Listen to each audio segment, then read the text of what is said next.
మహర్షులందరూ మౌనంగా వరుణుడిని ప్రార్థిస్తూ చేతులు జోడించారు. పరశురాముడి ప్రార్థనకు సమాధానం చెప్తున్నట్టు, ఆయన అభ్యర్థనని తిరస్కరిస్తున్నట్టు వేగంగా దూసుకు వచ్చిన కెరటం ఆయన శరీరాన్ని విసురుగా తాకి వెనక్కి వెళ్ళిపోయింది.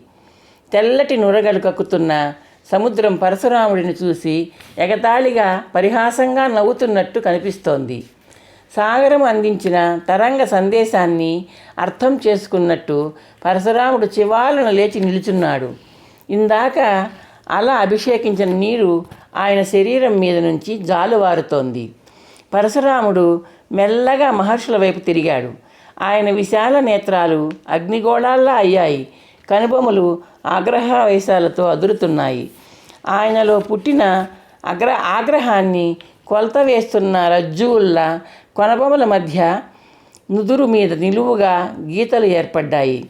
వరుణుడు వందనాలు అందుకునే స్థితిలో లేడు. అది ఆ జలాది దేవుడి అహంకారం. పరశురాముడి కంఠం కంగుమంది. పరశురాముడికి వరుణుడితో ఇంక పని లేదు. వరుణుడి కరుణ ఇంకా అవసరం లేదు. శివదత్తము మహాశక్తివంతము అయిన ఆగ్నేయాస్త్రాన్ని ప్రయోగిస్తాను. అహంకారంతో ఎగిసిపడుతున్న ఈ తుచ్చ సాగరాన్ని ఇంకిస్తాను. అస్తు అస్తు మహర్షులందరూ ఏకకంఠంతో అన్నారు. ఉద్రేకంతో వాళ్ల కంఠాలు వణికాయి. పరశురాముడు ఎడమ చేతిని చాచాడు. జీవమున్న ప్రాణిలాగా విజయధనువు ఆయన చేతికి అంది వచ్చింది. తూణీరం కుడి భుజాన్ని అలంకరించింది. పరశురాముడు సముద్రం వైపు తిరిగాడు. నిప్పులు చెరుగుతున్నట్టున్న అగ్నినేత్రాలతో సముద్రాన్ని తీక్షణంగా చూశాడు. ధనువు కొనకు నారిని సంధించాడు. సముద్రుడికి హెచ్చరిక చేస్తున్నట్టు వింటి నారిని చెవిదాకా లాగి వదిలాడు. ఆ ధనుష్టాంకారం దశదిశలా మారుమ్రోగింది. పరశురాముడి పరాక్రమ గీతికల నారి చేసిన భీకర ధ్వని సముద్ర జలాన్ని కవ్వం కడవలో మజ్జిగను చిలికినట్టు చిలికివేసింది. సముద్రం మూర్ఛిల్లసాగింది. మహర్షులు అసంకల్పితంగా చెవులు మూసుకున్నారు. సాగర జలాలలో అలజడి కొనసాగుతోంది. జలజంతువులు భయంతో కంపించిపోసాగాయి. కర్ణపుటాలను పగలేసే ఆ భయానక శబ్దాన్ని భరించలేని కొన్ని జలచరాలు ప్రాణాలు వదిలి వెల్లకిలా తిరిగి తేలియాడసాగాయి. ఆకాశాన్ని ఆవరించిన పరశురాముడి ధనుష్ఠంకార ధ్వని తన అదృశ్య హస్తాలతో మేఘాలను చెల్లాచెదురు చేస్తోంది. తన వింటినారి చేస్తున్న భీకర టంకారాన్ని శ్రవణానందకరంగా ఆలకించిన పరశురాముడు ఆగ్నేయాస్త్రాన్ని చేతిలోకి తీసుకున్నాడు. అస్త్రప్రదాత అయిన ఆదిశంకరుని స్తుతించి ప్రయోగ మంత్రాన్ని పఠించాడు. మరుక్షణం ఆగ్నేయ బాణం మన అగ్ని వర్ణాన్ని సంతరించుకుంది. ఆగ్నేయాస్త్రం ఆగమనాన్ని చాటింపు వేయడానికా అన్నట్టు అమ్ముమన నుండి పొగ వెలువడసాగింది. ఆగ్నేయాస్త్ర ధూమంలోని మహా ఉష్ణం సముద్ర జలాన్ని తాకింది. ఫలితంగా సాగర జలం వేడెక్కి కుతకుతలాడసాగింది. మరుక్షణం సముద్రం ప్రళయ భయంకరంగా మారిపోయింది. జలచరాలు అల్లకల్లోలంగా పరుగులు తీస్తున్నాయి. సముద్ర జలాన్ని కుతకుతలాడించిన ఆగ్నేయాస్త్రం ధూమం ఆకాశ మార్గం పట్టి కారు మేఘాలుగా రూపాంతరం చెందుతోంది. పరశురాముడి మహా ఆగ్రహం సముద్రాన్ని ప్రళయ సముద్రంలా మార్చేస్తోంది. ఉన్నట్టుండి సహ్యాద్రి మహర్షుల కంఠాలు సాగర తీరాన మారుమ్రోగాయి. జయహో పరశురామా, జయహో పరశురామా. పరశురాముడు మరింత తీక్షణంగా మహాసముద్రాన్ని చూస్తూ ఆగ్నేయాస్త్రాన్ని ప్రయోగించడానికి సంసిద్ధుడవుతున్నాడు. ఆయన కళ్ళు చిట్లించాడు. సాగర తరంగాల మీద పరుగెడుతూ ఎవరో తన వైపు వస్తున్నారు. వరుణుడు. భృగువంశ సింహమా, భార్గవరామా, పరశురామా, శరణు శరణు, శరణు శరణు. వరుణుడి ఆర్తనాదం పరశురాముడి వైపు దూసుకుంటూ వచ్చింది. మహానుభావ, మహావిష్ణు స్వరూప, క్షమించు, కరుణించు, అస్త్రాన్ని ఉపసంహరించు. వరుణుడు ఆక్రోశిస్తూ దగ్గరగా వచ్చాడు.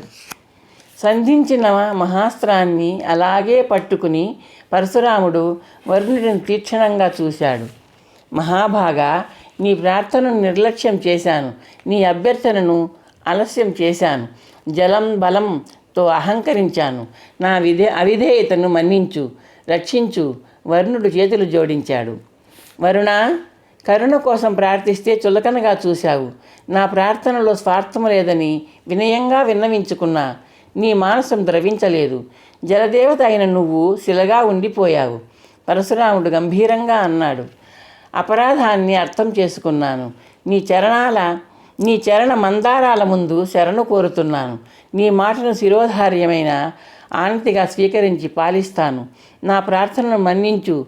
ఆదరణతో ఆగ్నేయాస్త్రాన్ని ఉపసంహరించు. వరుణదేవుడు దీనంగా వేడుకున్నాడు. పరశురాముడు తదేకంగా వరుణుడి ముఖంలోకి చూశాడు.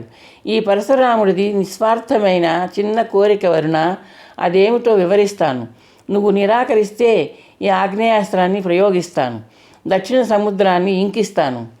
మహానుభావ, ఆ అవసరం రానివ్వను. నీ అభీష్టాన్ని వినిపించు. వరుణుడు వినయంగా అన్నాడు. నీ అదుపాజ్ఞలలోని దక్షిణ సముద్రం విస్తరిల్లింది. భక్తుల పాలిట స్వర్గధామమైన పరమపావన క్షేత్రాన్ని తనలో ఇముడ్చుకుంది.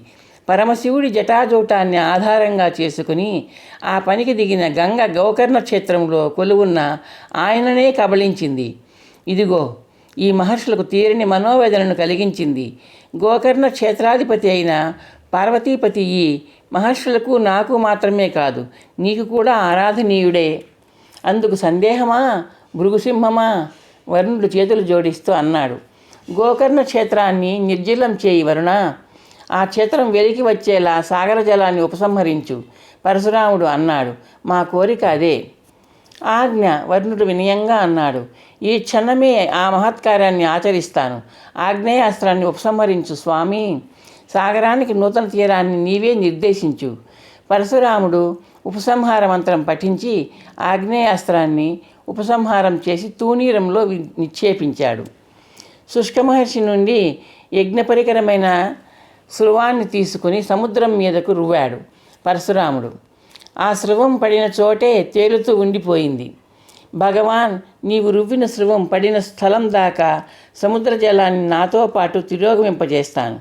ఆగ్నేయాస్త్రం ప్రయోగించకుండా దయచూపినందుకు ధన్యుణ్ణి. నా అలసత్వాన్ని మన్నించమని మరొకసారి ప్రార్థిస్తున్నాను. సెలవు అంటూ వరుణుడు ప్రణామం చేశాడు. గోకర్ణ క్షేత్ర ఐతిహాస్యంలో నీ నామధేయం శాశ్వతంగా ఉంటుంది. వెళ్ళిరా వరుణ. పరశురాముడు చిరునవ్వుతో అన్నాడు. వరుణుడు వెనుదిరిగి సముద్ర జలం మీద నడుస్తూ వెళ్తున్నాడు. సముద్ర జలం అతని పాదాల వెంట తిరోగమనం చేస్తోంది. దొర్లుకు వస్తున్న అలలు వరుణుడి అడుగుల దాకా వచ్చి విచిత్రంగా వెనుదిరుగుతున్నాయి. పరశురాముడు, మహర్షులు ఆ అద్భుత దృశ్యాన్ని అబ్బురంగా చూస్తూ ఉండిపోయారు. వరుణుడు అలల మీద స్థిరంగా అదే చోట తేలియాడుతున్న స్రువాన్ని సమీపించాడు. సముద్ర జలం అలల రూపంలో అక్కడి నుంచి వెనక్కు వెళ్తూ తన నూతన తీరాన్ని చూపిస్తోంది. వరుణుడు వెనుకకు తిరిగి చూశాడు. పరశురాముడు, సహ్యాద్రి మహర్షులు అక్కడే నిలుచుని ఉన్నారు. కానీ వాళ్ళ చూపులు ఇప్పుడు సముద్రం వైపు లేవు. అంతకాలము సాగర గర్భంలో దాగి ఉండిపోయి ఇప్పుడు ప్రత్యక్షమైన గోకర్ణ క్షేత్రాన్ని, శివాలయాన్ని ఆనందోత్సాహాలతో చూస్తున్నాయి వాళ్ళ కళ్ళు. మహర్షులు ఒక్క పెట్టున పరశురాముడి పేరు జయజయధ్వానాలు చేయడం ప్రారంభించారు. పరశురాముడు వాళ్ళ వైపు చిరునవ్వుతో చూస్తూ చెయ్యెత్తి వారించాడు. మరుక్షణం ఆయన గంభీర కంఠం ఆ ప్రదేశంలో మారుమ్రోగింది. జయ జయో శంకర, శంభో శంకర. మహర్షుల కంఠాలు ఉత్సాహంతో జయ జయశంకర నినాదాన్ని అందుకున్నాయి. వర్ణుడి మహిమ వల్ల అంతకాలము సాగర గర్భంలో ఉండిపోయిన గోకర్ణ క్షేత్ర పరిసరాలు శివుడి సన్నిధి నీటితో సంబంధమే లేని పొడి ప్రదేశాలుగా మారిపోయి ఉన్నాయి. పరశురాముడు సహ్యాద్రి మహర్షులతో కలిసి గోకర్ణ స్వామిని దర్శించుకున్నాడు. తమ అభిమాన దైవ దర్శనం లభించేలా చేసిన పరశురాముడిని మహర్షులు వేణోళ్ల కీర్తించారు. అది తమకు లభించిన మహాభాగ్యం అన్నారు. గోకర్ణేశ్వరుడి దివ్య దర్శనం వాళ్లకు మాత్రమే కాదని, తనకు లభించిందని, తనది కూడా మహద్భాగ్యమే అని అన్నాడు పరశురాముడు. సముద్రాన్ని తిరోగమనం చేయించి తన అసమాన శక్తిని నిరూపించుకుని ఒక దివ్యక్షేత్ర పునరుద్ధరణ ద్వారా లోక కళ్యాణం చేసిన పరశురాముడిని మహర్షులు శతవిధాల ప్రశంసించారు. తమ స్వస్తి వచనాలతో సన్మానించారు. సహ్యాద్రి మహర్షుల ఆతిథ్యంలో కొన్నాళ్లు గడిపి శిష్య సమేతంగా తన ఆశ్రమం చేరుకున్నాడు పరశురాముడు. ఈ కథాభాగం మీకు నచ్చితే లైక్ చేసి షేర్ చేయండి. ఇంకా సబ్స్క్రైబ్ చేయకపోతే సబ్స్క్రైబ్ చేయండి.